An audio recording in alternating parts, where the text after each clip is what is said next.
Good morning and welcome to another edition of MasterMind Minutes. My name is Gary Octagrosso. I am the Managing Partner of Franchise Growth Solutions, and you can learn about us by clicking on the link above or below this webcast/podcast. MasterMind Minutes, for those of you who are new to this, is a very simple program. We typically have one guest, we ask one question, and we get one expert answer in minutes, not hours. You can follow us on YouTube, LinkedIn, Spotify, Apple, Google, and all the rest.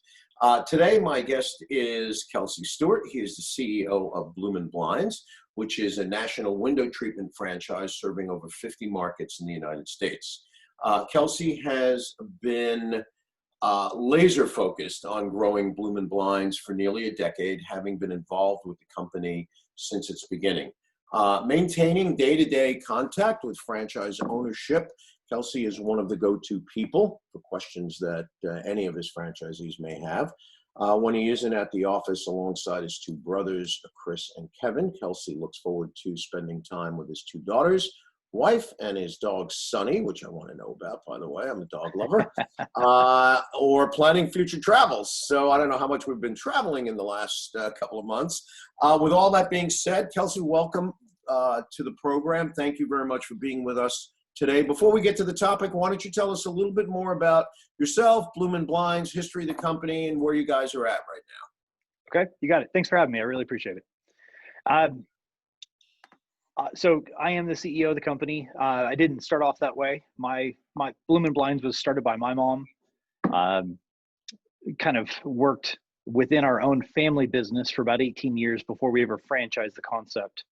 And as the franchise took over, then mom kind of stepped back and my brothers and I stepped forward. Been franchising for about 5.5 years now, and genuinely have just had a ton of fun. It's interesting how much different the window covering world and franchising is. It's like oranges and orangutans. They're just two very different things. Yep. So a lot of work, a lot of really fast growth curve, but we've had an amazing response and a lot of really great owners come on board. Like you said, we're in over 50 markets in less than 6 years. So, based on the fastest growing awards, I assume that that's a pretty quick start for a franchise. I do love to get away and travel, and because I'm in Texas, we're a bit of cowboys down here. So I've been frequenting countless state parks and getting away under some trees whenever possible. Sunny, the dog, is like the world's best lab because she's fully grown at 36 pounds. Wow. Somehow she's just a small lab, and it's awesome. She's travel sized. Wow, So, that's great. Yeah. Yeah. This is my 7th German Shepherd, and Nice. This one is a tiny one. It's the first female one I've owned. She's only about 65 pounds. Normally I've had, in the 80-pound range. So that's good. You mentioned the window treatment business and the franchise business being as different as an orangutan and an orange. By the way, I'm going to use that because one of the things that we do, we teach entrepreneurs and operators how to become franchisors. And very often in the beginning of that process, we're met with all sorts of challenges and debates with respect to, well, this is the way I've always done it, and this is how my business works. And when we're constantly finding ourselves, we tell people what they don't want to hear, but that's what they hire us to do. But we're constantly telling people, look, I know you were in the bagel business or the pizza business or the painting business, but now you're in the franchising business, and you got to cross that bridge. Otherwise, you really won't become the franchisor that your franchisees will need you to be. You have to really focus in on their business, and I guess that's a pretty good setup here for the topic. And by the way, for those of you listening, we realize that our discussion is brief and it's somewhat of a tease at times. So at the end, we'll give you Kelsey's contact information. You can contact him directly if you're interested in a franchise for sure, or if you have a question on the topic. So, one of the things that I've been seeing and really experiencing during this entire pandemic event is that companies that are larger in scale to some extent, if they're really large in scale, they've got kind of the bankroll and the capital to kind of keep them going. The middle ones, or the smaller companies that have lots of employees, are companies that have had to lay people off, pull back, cut down office space, maybe do a lot of chucking and jiving, so to speak. And then there are kind of the groups of companies, and I certainly fall into this group, where they're what, I would refer to as owner-operator. Maybe we have a few employees because we've scaled up, or maybe we're just owning and operating on our own. I think as I watched the video on your franchise site, you mentioned that a lot of your franchisees are owner-operators, some are husband-wife teams. Talk a little bit about, if you've seen that as kind of something that's on the rise in your business, and perhaps what the benefits are to being an owner-operator versus running a company where you've got to worry about 50 employees and 10,000 square feet of office space. Well, there's got to be benefits to both. I mean, everything in life has a pro and a con. If I have 50 employees, hopefully that means I have enough revenue and profits that justify that. And that's certainly an advantage. But there's a lot of weight and a lot of complication and a lot of work to get to that. That doesn't happen overnight, right? In business, you either build it or you buy it. And to get to 50 employees, you probably had to build it. The owner operator thing has always been a part of our model. Not only is it my roots, right? Mom started Bloomin Blinds. My brothers and I worked and we're owner operators prior to the franchise. But I definitely have seen a surge, probably even as COVID hit. A year ago, 2 years ago, I would find somebody who loved our concept, loved the fact that we do sales and install and have a major separator in the fact that we do repair. We're one of the only companies that do repair. And I'd get these really smart guys who had resources and money, but they had a job that was paying them $170,000 a year, and they had the golden handcuffs. And so they were kind of stuck in that job, and not a big enough reason to leave it behind, or they wanted to invest in a semi-absentee business. They wanted to buy a trampoline park or an ice cream shop more than a hands-on owner-operator business. And so with COVID, I've seen a major shift in not only the mentality, but then also within the, how many people are still in that spot. There's an element that's going on right now where people are getting kicked out of their rut, right? We all get very used to what we're used to. And starting a business is a challenge. It can be kind of scary. It's a large financial investment. But when life kind of knocks you out of your spot, then there's an awful lot of people who start looking around and saying, okay, now that my world's been disrupted, there's an opportunity to look around and see what else I can do. And most people don't have the millions of dollars it takes to buy a restaurant or a McDonald's. They maybe, even if they did have it, maybe they don't want to let go of it, or they're tired of being told what to do every day. And so we're getting a real surge of interest from franchise candidates who would normally go buy a trampoline park, and instead they're wanting to reclaim the control, the lifestyle. And previously, a year ago, they were willing to let go of some of those intangibles to maintain the money that's coming into their household. Mm-hmm. But now that life kind of has shifted them out of their spot, it's a fresh opportunity to redefine what you want for life. Right. And we're definitely getting a lot of that.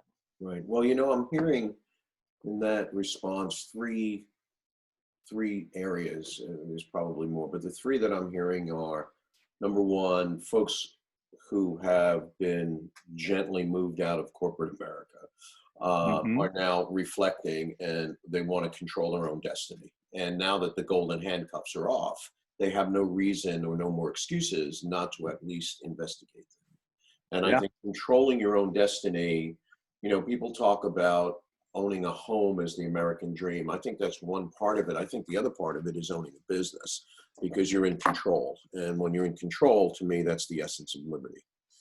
The other thing that I'm hearing you say, and I agree, because I say this all the time. I say that opportunity rises out of discomfort. So when we're kind of pushed out of our comfort zone, that's when we're forced to look around and think about things in a different way. Someone once told me human beings are at the height of their thinking capacity when they are in the midst of a crisis, and yet we spend all of our time avoiding crisis. And I thought that was, pretty interesting. Someone told me that. I was about like 19 or 20 years old. And then the third thing that I heard you talk about, the money, and again, me being in the restaurant franchise business, yes, you're talking $5, $6, $7, $800,000 to open up a fast casual business. So as a follow-up, why don't we start there? Why don't you tell us a little bit about the type of investment it takes in money and time to be successful as a Bloomin Blinds franchisee? Okay. I'd say the median expenditure is going to be probably somewhere in the $70,000 to $90,000 range. That's going to get you a work van. That's going to get you the franchise fee, miscellaneous expenses that it starts up. The nice thing about our business is we're not a brick and mortar. We're a home-based business. All of our marketing and all of our positioning is all designed to get into the customer's home, not to bring them to us. And so a lot of the overhead that comes with that is we don't have to do a building build out or big lease payments. So an owner operator can genuinely get set up for less than $100,000 with tons of money left over. Great. The time frame is mind-boggling in a great way sometimes. Like I'd say the average time from an initial conversation to the time that somebody's on board in training is somewhere between 2 to 4 months. Mm-hmm. It's not a hard concept to understand, and it's just that emotional validation that without getting comfortable with the concept enough to, make that choice, make that investment. In terms of getting up and running, most of our franchise owners in training on a Friday, and they have work that next week. That's usually how we try and map it out. But between the marketing, the SEO, the presence, and the authority we carry with Google, our guys are firing off right away. So this isn't a business where you go to training and then you shuffle around for 2 weeks wondering if you're going to get busy. Right. That's not our business by any means. So from a controlling destiny point of view, a lot of folks would like to do that, and they would like to perhaps have a career shift. Another topic that I heard on your video, and it kind of ties in with this, was, hey, if I wanted to be a franchisee, I don't know anything about blinds or shades. So, how could I be successful? And before you answer that, I just, one of the things that we coach on is understanding the difference between doing the work of the business and running a business. And they're two different things. In your model, it sounds like, and correct me if I'm wrong, but it sounds like the franchisee, certainly at the beginning, is doing both of those things, running the business and doing the work of the business. If that's the case, and I don't know anything about blinds or shades, how am I successful? Okay, so you are on the right track. Our owners come in, owner operator, they're wearing all the hats. It could be a husband and wife team, father and son, or just a one-man band. Okay. In the beginning, you have to kind of be able to shift gears between running the business and doing the job, is what we call it. Mm-hmm. So we try and teach people and coach people in the stage that they're in. And because we've done this personally for 20 years, it's very easy for us to identify the stage and where to go next. So we're very actively working our owners. We don't spend a lot of time talking about a 5-year plan, because that's 5 years from now. Let's do what needs to be done today. We want to have goals, we want to have ambitions, but we also need to make sure that we're handling today really well. Mm-hmm. Got to build the foundation before you can grow. So our owners typically run without employees anywhere from 9 to 18 months, depending on their aptitude, their aggressive approach to marketing, and the market they're in. Some markets just have more opportunities than others. But they can run a good, solid business, making some really good money as an owner-operator inside of 40 hours a week, mm-hmm. easily. See what I like about that, I'm sorry to interrupt, but there's an interesting point there because it ties to our topic and our question about the benefits of being an owner operator. I think what that ties to is the fact that if you understand the work of the business, or the job as you call it, as well as the business, it allows you to keep your business intact and surviving and thriving in the various ups and downs of the economy, or in this case, during the pandemic, where, bigger, bulkier companies that can't operate, where the owner can actually do the business, they're behind the eight ball because they can't continue to do business unless they're able to maintain, big overhead, big payrolls. But what I'm hearing you say is, yeah, you can scale this up 9 to 18 months. You can start bringing employees in if you choose to. But on the other hand, if in fact we come across a crisis, it doesn't necessarily put you out of business because you can still earn a good living, to use your term, as an owner operator. Am I hearing that correctly? Yeah, you're dead on. And in fact, we require our franchise owners to come in as an owner operator for that specific protection. Mm-hmm. I mean, I get a lot of calls from guys who want to just hire people. And my objection to that is, well, if they leave, how are you going to operate? And that kind of speaks to the nimbleness. What if there is a recession? What if there's a pandemic? We require the owner have a nearly expert level through repetition and practice and exposure, so that they, A, can build a team and lead a team, but B, fill in the gaps. Mm-hmm. And if we have an operator, because window coverings are a bit more technical than what the general public thinks. That's an overwhelming statement from all our owners, because as you mentioned, nobody knows about this stuff when they come on board. So we're teaching them all of it from scratch. It's like trying to learn Portuguese in 2 weeks. It's a lot. So we've got to get them good at it. By the time they're done with training, this is my favorite analogy. By the time they're done with training in Portuguese, they know how to order a sandwich and find a bathroom. Okay. But it's going to take time and repetition to develop their native tongue to sound like they belong in the room. And after you have that skill set and after your native tongue, so to speak, develops, then you can teach other people how to speak Portuguese. But if you don't know and your interpreter leaves, what are you going to do? So we have chosen to grow a little bit slower, but in what we feel is a much healthier, long-term, protect the owner from what they don't even know kind of mentality. Mm-hmm. So yes, being an owner operator is a great protector. It's a great safety blanket. It also leaves you very nimble. We are in a business that doesn't require a lot of employees.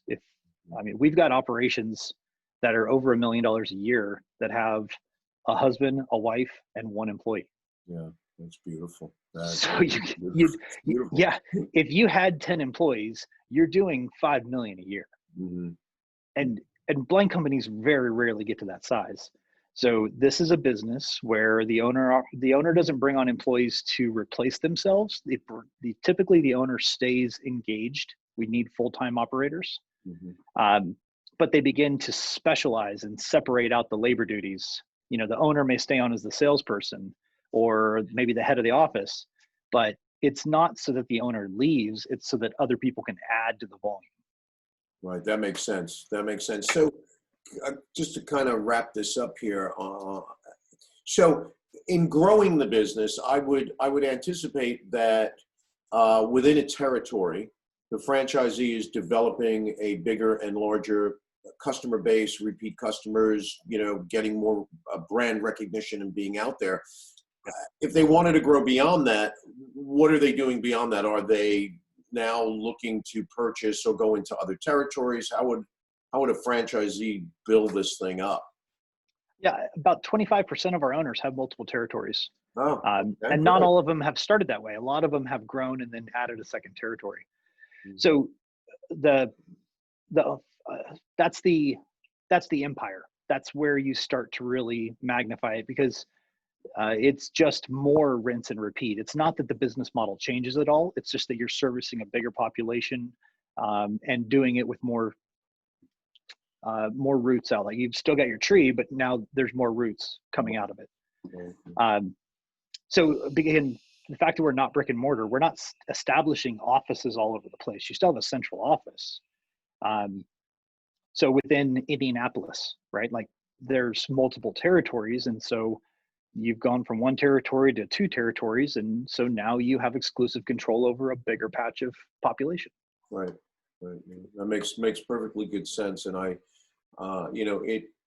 it makes sense that the model stays the same. You're just, you're expanding it again in the restaurant business. And I don't know what part of Texas. You mentioned you're from Texas. What part of Texas are you in? I'm on the north end of Dallas. Okay. I actually built a restaurant up in Frisco several years ago. I'm in Carrollton, which is right next to there. Okay.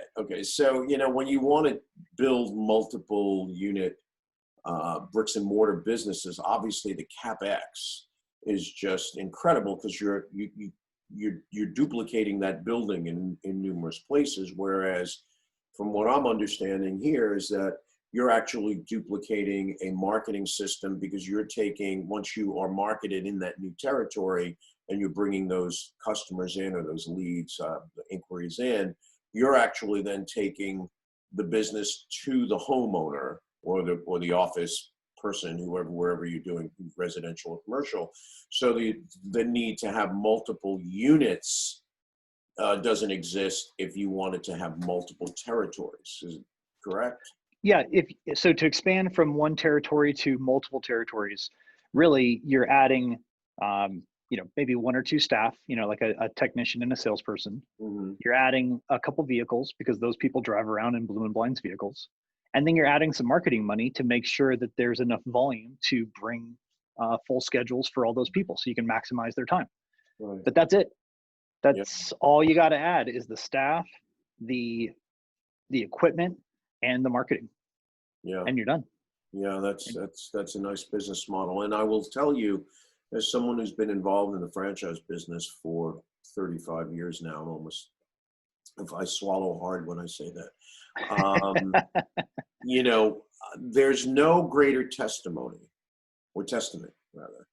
or validation for a new franchisee coming on board to know and to speak with franchisees who are multiple unit operators of the same brand. There are a lot of multi-brand operators, but when I speak with franchisees in a particular brand and they have 3 or 4 or 5 units, what that tells me is, number one, their relationship with the franchisor is very clear, because it has to start there. Yep. The business model works.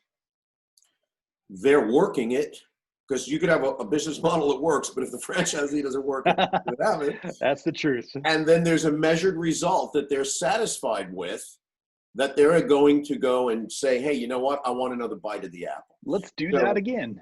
Yeah, when franchisees come back and buy additional territories or additional units, it's just a great validation for you as a franchisor on those 3 or 4 levels that I just mentioned. So, Kelsey, okay, any final thought? Because then I'll ask you to let us know how someone can get in touch with you if they want to reach you. No, I suppose my biggest suggestion to anyone who's watching this podcast, trying to figure out if franchising is the right model, and if so, who's the right franchise. There's a mentality that goes into it that says there's a proven recipe, there's a proven model, and it's really important for people before they come into the franchising system to gut check themselves to see if they can genuinely follow a recipe.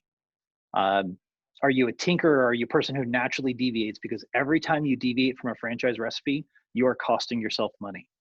And I hate to see that. And frankly, it's a burden on the entire system. Mm-hmm. Nobody wins in that environment. So be very careful before you come into a franchise system, because you need that structure and they need people who embrace it. Secondly, find someone who has a clear recipe and can articulate it very well, and then follow it. Trust them until they fail you. And if you do that, the likelihood of success is higher in every direction. That's great advice. And I guess what I would add to that, something that we point out, and it's not in a negative way, but we point out that a good franchisee, or a better franchisee, I don't know, good, bad, a better franchisee is a franchisee who really is not an entrepreneur. Yep. They have an entrepreneurial spirit. They want to build something. They want to control their destiny. But a true entrepreneur is an inventor, is a creator. And when you want to invent and create and tinker, you don't want to be a franchisee, because you're taking a proven business model and you're twisting it around, and you're going to ultimately fail. Whereas if you practice an entrepreneurial spirit, where you say, hey, this is the vehicle that I'm going to use to build this empire, that's a different story. So I hear you, and that was very well said with respect to who the persona is of the better, or the operator that can become successful. Follow the system. Yeah. I would be a terrible franchisee. There's a reason I'm on this side of the desk. I would be horrific. I'm a creator. I'm a driver. I like to test things, and that's again, that's why I'm on the Zor side, not the Z side. No, I agree. When I was a franchisee of Dunkin' Donuts when I was 24, 25. I mean, it was like 5 lifetimes ago, it seems like. And I was on their advisory council about a year after I was in the business, and I quickly realized, I'm sitting on the wrong side of the table here, because I've got all these ideas, things I want to do, and the franchisor is going to say, no, you can't do that. So right. I hear you. All right. If someone wants to get in touch with you, because perhaps it's another franchisor that has a question, or it's a franchisee that's interested, or a potential franchisee interested in your brand, how do we get in touch with you? And we will post the information in writing on the content in the podcast and the webcast. But just tell us, how do we get in touch with you? Yeah, probably the easiest way is bloominblinds.com. So Bloomin is like blooming, but no G. So BLOOMIN. And then if you want to get straight to it, then it's /franchising. Okay. Now this may be a bit unorthodox, but my phone number is published on that website. So I'm going to go ahead and share it now, but it's 214-995-1062. And so if somebody wants to call up and talk to me directly, talk to the CEO, I welcome those calls. You can call up unannounced. I love it. You and I are cut from the same mold, because my direct cell phone line is up on my website, and people can call me, whether they're clients or not, they can call me. Yeah, there's no ivory tower here. Yeah, great. Well, Kelsey, this has been absolutely great. I have enjoyed learning about your business. I've equally enjoyed learning about your philosophy behind the business and how people are successful in Bloomin Blinds. So again, thank you for your time today. And as I've often told people, if I didn't live in the New York area, I would live in the great state of Texas. It's one of my favorite places in the country. I'm not blowing smoke. I mean, it's a good place. I love it there. So hope to see you soon, maybe one day in person. There you go. Thank you. Appreciate you having me on. Really appreciate it.